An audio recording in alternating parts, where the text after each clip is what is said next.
बिस्मिल्लाहिर्रहमानिर्रहीम। आप तमाम दोस्तों को सबसे पहले तो ये जो नोटिफिकेशन हुआ है आरओ की तरफ से, ये आप देख लें, इसकी तस्वीर बना लें, मैं पढ़ के भी आपको बताता हूँ। ये नया लेटर जारी किया है रिटर्निंग अफसर साहब ने अभी, मैं पढ़ के बताता हूँ। In compliance of the orders of the honourable election commission of Pakistan, the consolidated process for NA47 ICT2 has been postponed till further orders from the ECP। ये आज 11/2/2024 का लेटर है।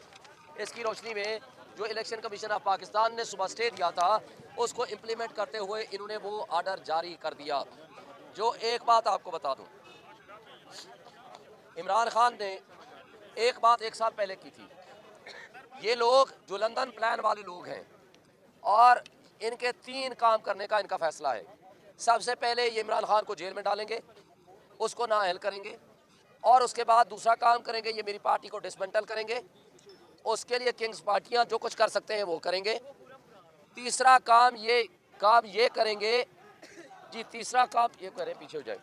तीसरा काम ये करेंगे नवाज शरीफ और शहबाज शरीफ और इनकी फैमिली के सारे मुकदमात ये क्या करेंगे, ख़त्म करेंगे। जब ये ख़त्म कर लेंगे, पार्टी डिसमेंटल कर लेंगे और इनको जेलों में डाल देंगे, फिर ये इलेक्शन की तरफ जाएंगे, उससे पहले कभी नहीं जाएंगे। ये लंदन एग्रीमेंट का एक हिस्सा है और इन्होंने यही किया। अब जब देखा इलेक्शन का अनाउंसमेंट हो गई, सब कुछ इन्होंने करके देख लिया। जब हम नॉमिनेशन फॉर्म जमा कराने गए तो हमारे नॉमिनेशन फॉर्म छीनने शुरू कर दिए, क्योंकि इन्होंने सोचा कि जब नॉमिनेशन फॉर्म ही छीन लेंगे तो बात ख़त्म हो जाएगी। जब इसमें कामयाब नहीं हुए तो हमारे प्रपोजल सेकेंडर उठा लिए। जब इसमें भी कामयाब नहीं हुए हमारे कैंडिडेट्स उठा लिए। जब इसमें भी कामयाब नहीं हुए तो इस करप्ट ब्यूरोक्रेसी को साथ मिला करके 90% से ज़ायद हमारी टॉप जो लीडरशिप थी बशमूल मेरे, हमारे कागजात रिजेक्ट कर दिए। मैं मीडिया की मौजूदगी में इसी रिटर्निंग अफसर के साथ गया। मैंने कहा आखिरी दिन, मैंने कहा मुझे बताएं कोई मेरे ऊपर ऑब्जेक्शन है। उन्होंने कहा, मीडिया ने वीडियो बनाई, उन्होंने कहा जी नहीं है। रात को 12 बजे ऑर्डर आया, मुझे भी उन्होंने नाअहल कर दिया। हम हाई कोर्ट में गए, हम अपने कागजात बहाल करके आए। बहाली के बाद जब इन्होंने देखा ये तो बड़ी अक्सरियत से जीत जाएंगे, इन्होंने फिर क्या किया, हमसे बल्ले का निशान छीन लिया गया। उसके बाद बल्ले का निशान छीनने के बाद हाई कोर्ट ने हमारे हक में फैसला दिया। सुप्रीम कोर्ट ने फिर हमारे उस फैसले को सेटिसाइड कर दिया। फिर ये इत्मीनान कर गए कि कौम तो बेशऊर है, कौम तो अपना होश आवाज़ खो बैठी है, कौम तो नहीं उठेगी। इन्होंने कहा किस किस से हमारा मुकाबला करेगा, कोई फाख्ता होगा, कोई बूट होगा, कोई बैंगन होगा, कोई पैराशूट होगा, और उसके हज़ारों की तादाद में हमारे मुख्तलिफ हमारे निशान दे दिए।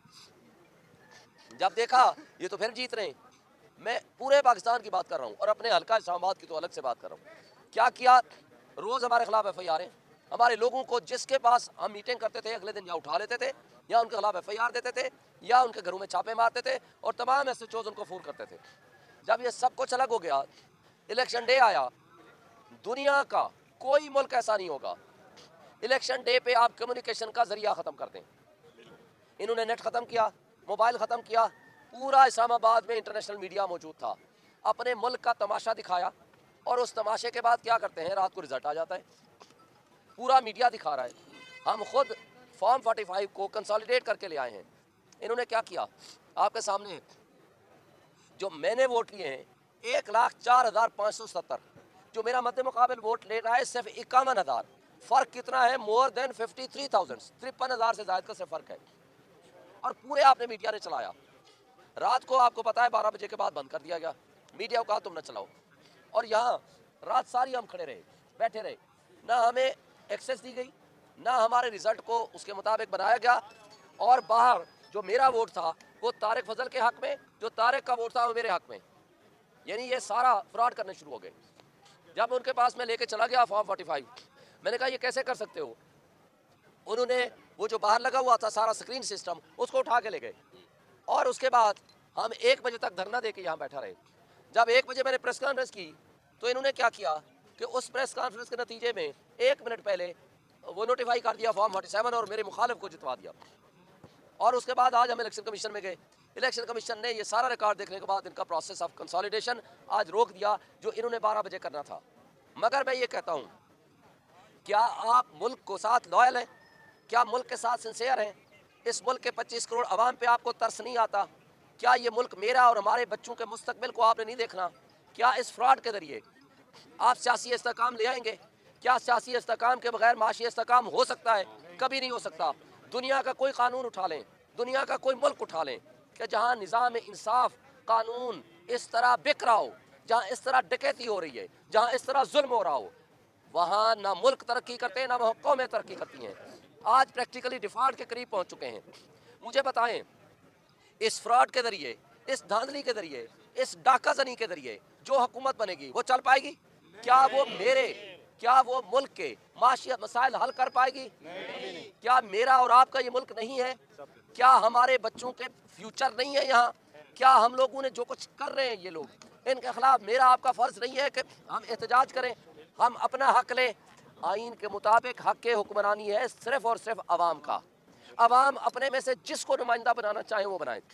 जब अवाम की उमंगों के बरक्स आप डाकू को सर पे मुसल्लत कर देंगे, बिठा देंगे, मुझे बताएं कौन इन्वेस्टमेंट लेकर आएगा?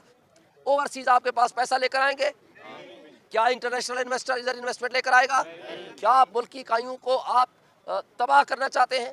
क्या अपने बच्चों को, अपने मुस्तकबिल को तबाह करना चाहते हैं? मुझे बताएं, सारी इंटरनेशनल मीडिया ने आपको कोट किया।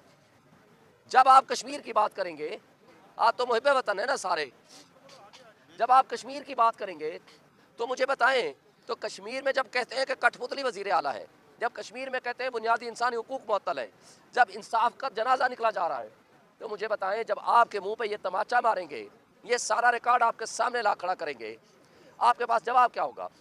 लिहाजा एक शख्स की दुश्मनी में, इमरान खान की दुश्मनी में इतने मत गिर जाओ कि मुल्क के तमाम इदारे डिस्क्रेडिट कर दो, मुल्क के तमाम इदारों को तबाह बर्बाद कर दो, मुल्क की मईशत को तबाह कर दो, मुल्क के 25 करोड़ आवाम को माशी तबाही में ढकेल दो और मुल्क के बुनियादी इकाइयों को कमज़ोर कर दो। ये तुम्हारा फैसला तो हो सकता है, लेकिन अवाम इसको एक्सेप्ट नहीं करेगी। लिहाजा आज से जब तक हमारा रिजल्ट दुरुस्त नहीं होगा, रोज़ाना 2 बजे हम यहीं आएंगे, हम यहाँ एहतजाज करेंगे जो कि हमारा बुनियादी हक है, और इंशाअल्लाह जब तक हमारे हुकूक हमें नहीं मिल जाते हम इस अपने हक को लेकर रहेंगे। और दूसरी बात, आज भी मैं उनको कहता हूँ जो ड्राइंग रूम में बैठ के फैसले करते हैं, उनको चाहिए चले जाओ जेल, माफ़ी मांग लो। एक शख्स की दुश्मनी में मुल्क को आपने 2 साल में कंगला करके तबाह बर्बाद कर दिया। आपने रेफरेंडम देख लिया, लोग कौम आप सिर्फ इमरान खान को चाहते हैं। जाओ माफ़ी मांग लो, वो फतह मक्का की तरह तुम्हें माफ़ कर देगा, इंशाअल्लाह मुल्क अच्छे तरीके से चलेगा। और अगर आपने इस तरह की घटिया हरकतें जारी रखी तो मुल्क का नुकसान होगा, और तुम लोग जो चंद बदमाशिया ऊपर बैठा हुआ है, वो बदमाशिया को लोगों ने खसो खाशा की तरह मिटा देना। शुक्रिया।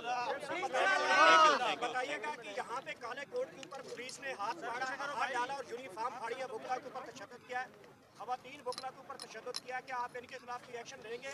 मार्च का क्या आप नया अमल बनाएंगे इस्लामाबाद का और सीवलबाद का हाई कोर्ट के लिए? क्या क्या आप बुकला के लिए हमारे वकीलों को साथ जाती की, उनके कोट फाड़े, जो मेरे साथ मेरे एजेंट या हमारे साथ थे, हम उसके बारे में डीसी को कह दिया है, पुलिस को कह दिया है कि उसकी इंक्वायरी करें, उनको नौकरी से बर्खास्त करें, उनके खिलाफ FIR दर्ज करें।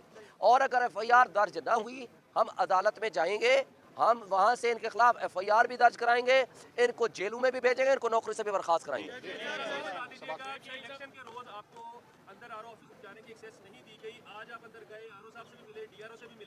क्या उन्होंने आपकी यकीन दहानी करवाई और आपको यकीन है कि ये आपके जो नताइज बदले गए हैं ये दुरुस्त हो पाएंगे यहाँ से, या फिर आपको अदालत उसमें जाना पड़ेगा? देखें, इनसे तो कोई उम्मीद नहीं है, लेकिन हो सकता है अल्लाह इनकी आंखों के ऊपर जो पर्दा आया हुआ है वो हटा दे, क्योंकि बेज़मीर इंसान भी कभी जिंदा ज़मीर तो उनका हो सकता है ना, इंसान है, उनको ज़मीर जगाने की कोशिश की है। RO हमें नहीं मिला, रिटर्निंग अफसर, DC जो DRO है बाहर मिला हमें, उसको भी सारा पता है, इनको भी पता है। डाका जनी इन्होंने की है, उस डाके को ख़त्म करने का वक्त आ चुका है। हम इंशाअल्लाह अपने हुकूक हासिल करने तक ये जिद्दोजहद, पुरअमन जिद्दोजहद हम जारी रखेंगे। उधर मैं आके अपने अवाम से खिताब करूँगा, उसके बाद हम इसको डिस्पर्स होंगे।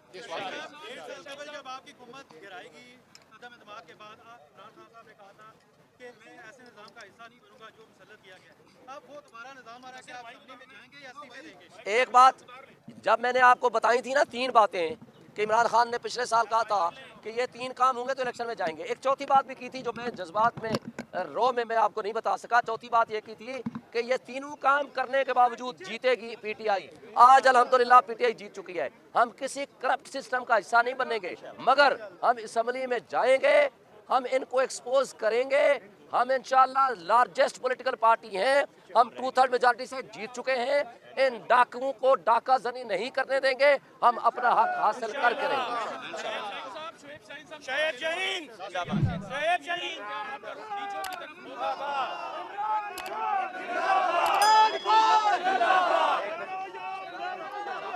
नंबर 804। एक मिनट रुको यार। शोएब शहीन साहब, अगर यहाँ से इंसाफ नहीं मिलता तो क्या आपका रुख नीचों की तरफ होगा? हमारा बताइएगा कि आजाद परिंदों की उड़ान को रोकने के लिए कुछ बताइए। हमने पहली बात तो ये है कि हमारे चेयरमैन साहब इमरान खान का हुक्म है कि आरओ ऑफिस के सामने आपने एहतजाज करना है, हम रोज़ करेंगे। दूसरी बात, आइंदा का लाहेमल आइंदा बताएंगे। तीसरी बात, हम आज़ाद नहीं हैं, हम पीटीआई के मेंबर हैं, उनके नामिनी हैं, और वो बेगैरत ही होगा जो इमरान खान का एक अमानत लेके उसमें खयानत करेगा।